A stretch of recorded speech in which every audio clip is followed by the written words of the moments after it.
Beshem Hashem la Sevenatzliach, ce vendredi 26 du mois de 27 du mois de mai et 26 du mois de Iyar Lechaim Tovim Shalom. On parlera aujourd'hui de la Iloula d'un des plus grands prophètes d'Israël, Shmuel Hanavi, shiur acheté par Anthony Fernandez. Bezrat Hashem, que le mérite du prophète vienne sur lui pour la réussite dans tous les domaines de Jennifer Bat Yael et Chol Am Israël. Bezrat Hashem. Alors vous savez que la Iloula de ce grand prophète d'Israël qui n'a vécu que 52 ans et a été marqué par l'histoire puisqu'il y a deux livres de Shmuel, Shmuel Aleph, Shmuel Bet, qui démarrent sur le premier roi d'Israël, le roi Shaoul, et ensuite nommé par Shmuel Hanavi, et le deuxième roi d'Israël, le roi David. Et on va lire quelques petits détails qui en réalité, Bezrat Hashem, seront à la hauteur d'expliquer la grandeur de ce magnifique et extraordinaire prophète d'Israël qui a été comparé et même voire au-dessus de Moshe et de Aaron. Alors ce Shabbat, ça Iloula, Bezrat Hashem, pour ceux qui veulent allumer une bougie à l'entrée de Shabbat, Bezrat Hashem Barar. Et puis il y a aussi Rabbi Hanina ben Dosa pour aujourd'hui, un des plus grands Tana de l'histoire qui aurait vécu plus de 400 ans et duquel nos sages nous disent que par son mérite, la terre entière était nourrie. Rabbi Hanina ben Dosa était un homme exceptionnellement humble, extrêmement pauvre. Il était considéré comme étant un fils de Dieu, comme ça Dieu l'appelait, mon fils, Hanina béni, Bezrat Hashem comme Ishmaël béni. Et beaucoup de bonnes choses ont été racontées sur lui, bien entendu, comme tous les grands en Torah. Mais on va parler maintenant de Shmuel Hanavi, et on va voir en point ensemble 7 points, ou peut-être 8, Bezrat Hashem. Juste avant de commencer, rappelez que le prophète Shmuel Hanavi était la réincarnation de Caïn. Le bon côté de Caïn, c'est réincarné en Shmuel. Shmuel, quand on l'écrit, c'est le mot smol, qui veut dire les forces du mal, du côté obscur. Et Shmuel Hanavi a été capable, Baruch Hashem, de relever le défi de venir d'un monde extrêmement obscur pour devenir une des plus grandes lumières du judaïsme, et ce jusqu'à aujourd'hui. Quand on va sur la tombe de Shmuel Hanavi, beaucoup de gens racontent des miracles qui se produisent sur son tombeau quand on prie le tzaddik, qui était cet homme. Shmuel Hanavi niftar beyom kafret be Iyar, donc il est décédé le 28 du mois de Iyar, donc ce soir. Le Mishnah Brura, il est marqué là-bas, Katav Beshem Migilat Ta'anit chez Shmuel Hanavi niftar beyom kaftet. Et il y en a qui disent qu'il est mort le 29 du mois de Iyar, donc dimanche. Omla minag Israël et Tzayen et yom tirato beyom kafret be Iyar. Et donc il est toujours placé au kafret be Iyar, c'est-à-dire jour de Yom Yerushalayim. Le même jour que Yom Yerushalayim, c'est aussi la Iloula de Shmuel Hanavi, comme le kafret be Iyar. Shmuel Hanavi aya shofet. Il n'était pas simplement prophète, il était aussi shofet, c'est-à-dire juge.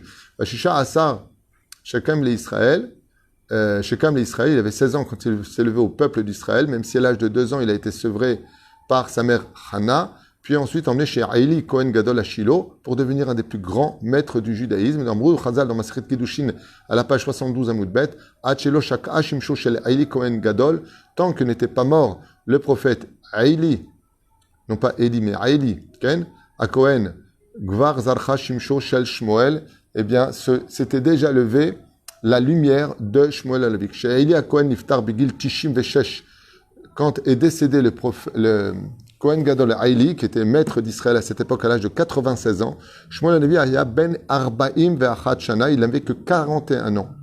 Donc, jusqu'à 41 ans, on pourrait dire que le Kohen Gadol Haïli était encore à la tête. Quand il est décédé à l'âge de 96 ans, c'est à ce moment-là que le prophète d'Israël, Shmuel, a pris son rôle à l'âge de 41 ans. Ve'az echel le'anhig Israël be'mesher ka'achat asar. Et donc, pendant 11 ans seulement, eh bien, il a été le dirigeant d'Israël uniquement pendant 11 années, à nommer le roi Shaoul, à s'occuper des enfants d'Israël, d'aller juger les enfants d'Israël, Hach Niftar Begil Chamishim Ushtaim, décédé à 52 ans seulement, Beyom Kafred Beiyar, Beshnat Alpaim 882. Voilà, de la création du monde. Shmuel Hanavi Nolad Beshnat 2830. De la création de l'homme, la vive Elkana, son père s'appelait Elkana, comme vous le savez, et sa mère s'appelait Chana. Ou la Shaita Karav Mesher Ketesha Asar Shanim, alors qu'elle était stérile pendant 19 ans de sa vie, sa maman Chana, Benifkeda be Rosh Hashanah, et elle est tombée enceinte le jour même de Rosh Hashanah. C'est pour cela que le jour de Rosh Hashanah, l'Haftara du premier jour, Al-Maaseh Chana, on lit l'Haftara de Chana. Chez Haïli Kohen, HaKohen Chashav Shei Shikora, comme vous vous rappelez, Élie pensait que Hana était saoule parce qu'elle priait avec ses lèvres. Bioto ben shnataim masra oto imo le'ili vigdelu la'avodat Hashem b'mishkat Hashem. Et qu'est-ce qu'a fait Hana? Elle priait. C'était la première amida constatée avec les lèvres à voix basse. Dans le Tanakh, on ne le voit pas chez Abraham, Sarah, Yaakov, mais on le voit chez Hana, qui a commencé à prier à voix basse. Hashem, et Aïli pensait qu'elle était tout simplement saoule, et elle lui dit, je ne suis pas saoule, je parle avec Hashem. Pas besoin de crier pour que Dieu entende, Dieu lit dans le cœur de l'homme, mais il faut bouger les lèvres pour prononcer les mots, et elle avait fait un neder. Si tu me donnes un fils, je te jure de te le consacrer toute sa vie durant. Et c'est ce qu'elle fit dès qu'il a atteint l'âge des 2 ans. Troisième point, pardon. Shmuel Hanavi aya mitzetzav shel Korach. Comme on le sait tous, son aïeux était Korach, ce fameux rachat dans la Torah. Et Korach atzmo ra'a oto beruach hakodesh. On sait tous que Korach a vu que de sa descendance viendrait Shmuel Hanavi. Ubigalo ta'a lachshov she'u yachol lachlok al Moshe ve'Aaron. Et étant donné qu'il avait vu que Shmuel sera encore plus grand que Moshe et Aaron. En quoi était-il plus grand? 2 choses qu'on verra tout à l'heure. Ach eino et ato. Mais comme le dit Rashi, son œil l'a trompé. Ou Shmuel nolad ma'oul. Donc, il est de la descendance de Korach et le prophète Samuel est né circoncis. Vaya Nazir, et il était prêtre, c'est-à-dire Nazir. Vayu sarotav rosho aru kot que sarotisha, il avait des cheveux aussi longs que ceux d'une femme. Vaya Ashir, il était extrêmement riche. Nikra Beshem Petuel, et on lui donne un nom supplémentaire dans le Tanakh, Petuel. Imo Kar'alo Beshem Shmuel. Sa mère l'a appelé au nom de Shmuel. Mipne She'amra Ma She'altiu. Qu'est-ce que j'ai posé comme question à Dieu? Alors que ses intentions étaient de l'appeler Shaoul, elle l'appellera Shmuel. Son nom est Dieu.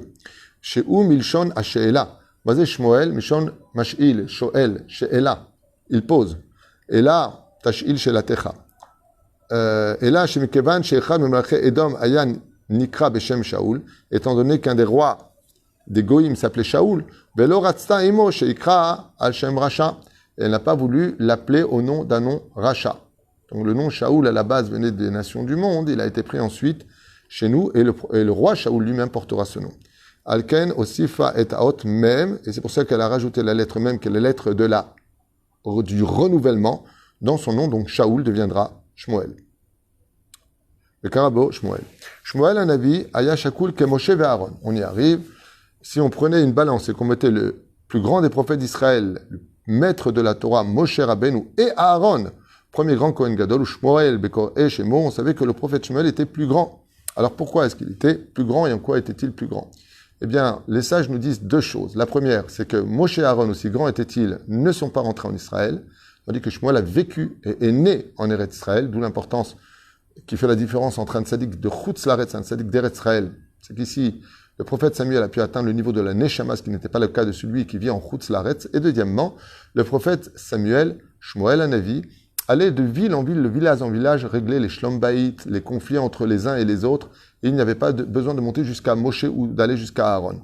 Et la reine, même si Aaron allait effectivement vers le peuple, comme le dit le Midrash, on parle de Machane Israël, tandis que là, on parle d'un pays. Donc, chaque pas qu'a fait le prophète Shmuel a été un mérite tellement important en Israël pour 2 choses. La première, c'est une grande mitzvah de marcher en Eretz Israël, comme il y a marqué dans ma Masechet Ketubot 111 Amud Aleph. Kol haolech arba amot be'Eretz Israël muftach lo shehu ben haolam haba. Fait de marcher chaque pas en Eretz Israël, c'est une mitzvah énorme, il faut le savoir. Bien entendu, pour faire des mitzvot, pas des averot. Et la deuxième chose, c'est que chaque pas qu'il allait faire pour sauver une famille juive, pour sauver un juif, lui a été considéré comme étant un salaire incommensurable dans les mondes supérieurs. Or, des fois, il faut venir jusqu'au Rav, des fois, c'est le Rav qui va jusqu'aux autres. Zaya asrut shelo. Umeaz ptirato lo ratza leikanes el mekomo began Eden. Et donc, comme il dit ici, Umeaz ptirato, il n'a pas voulu rentrer dans son Gan Eden le jour où il est mort. Et là, Yoshev ou Yahad et Moshe ve Aaron beshare Gan Eden. Et le prophète Samuel a refusé de prendre son salaire dans le monde futur. Il s'est assis devant les portes du Gan Eden près de Moshe ve Aaron. Yachad en mevakshim palelim al geulatam shel Israël. Et jusqu'à aujourd'hui, devant les portes du Gan Eden, Moshe, Aaron et Shmuel ensemble sont devant les portes du Gan Eden à supplier le Créateur du monde de nous libérer avec le Melech HaMashiach. Moshe et Aaron, Bechouanav ou Shmuel, Bekor'e Shemo, Kor'im, El Hashem, Be'ou Yanem, comme il y a marqué dans Tiferet Shlomo. Moshe et Aaron, Bechouanav, eux, parce qu'ils sont nés Lévi et qu'ils sont nés Kohen, ou Shmuel, Bekor'e Shemo. Et Shmuel lui-même s'est fait connaître de par la valeur de son nom. Bekor'im, El Hashem, il crie vers Dieu, Be'ou Yanem, et il finira par le répondre. Shmuel Hanavi, Aya, Mistovev, Ben Harim, Vakfarim be'Israël shpot et am Israël elamdam Torah.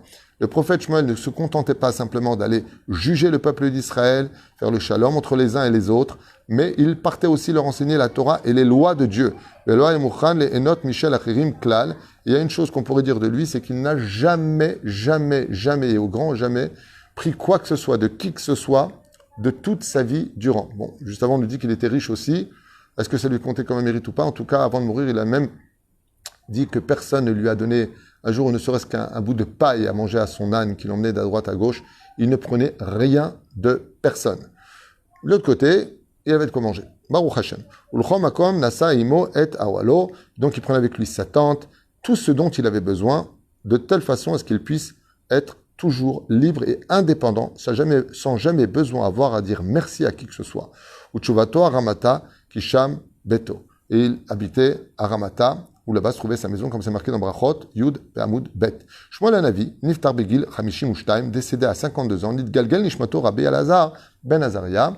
Il n'avait pas fini son temps, Ad Shenotanu Baem Shivim Shana, il est mort à 52 ans, et il a dû compléter donc ses 18 années dans un nouveau corps, celui de Rabbi Elazar Ben Azaria. Shebegil Shmona Esre, Nitmana Lenasiv et Shofet à l'Israël, qui à l'âge de 18 ans fut nommé par le Sanhédrin à la tête des enfants d'Israël, et comme juge. Et voici que je suis comme quelqu'un qui n'a que 18 ans. Ce que ça veut dire, Keven Shivim Shana. Keben, Ben c'est 52, Shivim Shana. Keven Shivim Shana. Pourquoi? Parce qu'il dit, s'il est mort à 52 ans, et qu'à 18 ans, il a repris sa place, 18 plus 52 égale 70. Are Anik Keven Shivim Shana. Même si j'ai 18 ans, son visage, 17 canaux de barbe blanche sont apparus. Il a dit, je suis comme quelqu'un qui a 70 ans. Pourquoi? Parce que Rabbi Elazar Ben Azaria se rappelait parfaitement de qui il était la réincarnation et qu'il n'avait vécu que 52 ans avant. Et quand il a été nommé, on lui dit, mais t'es jeune. Il dit, non, Areani Kevem Shivim Shana. J'ai 70 ans. J'ai quitté le monde. J'avais 52 ans. Vous me nommez maintenant, j'ai 18 ans. 52 plus 18 égale 70. Areani Kevem Shivim Shana. Baruch Adonai Leolam. Amen ve Amen. N'oubliez pas d'allumer une bougie ce soir pour lui, de lire des Teilim, Bezrat Hashem, en l'honneur de ce grand prophète, Shmuel Hanavi et bien entendu Rabbi Hanina Ben Dosa. Kol Tuv ou Leitraot. Shabbat Shalom.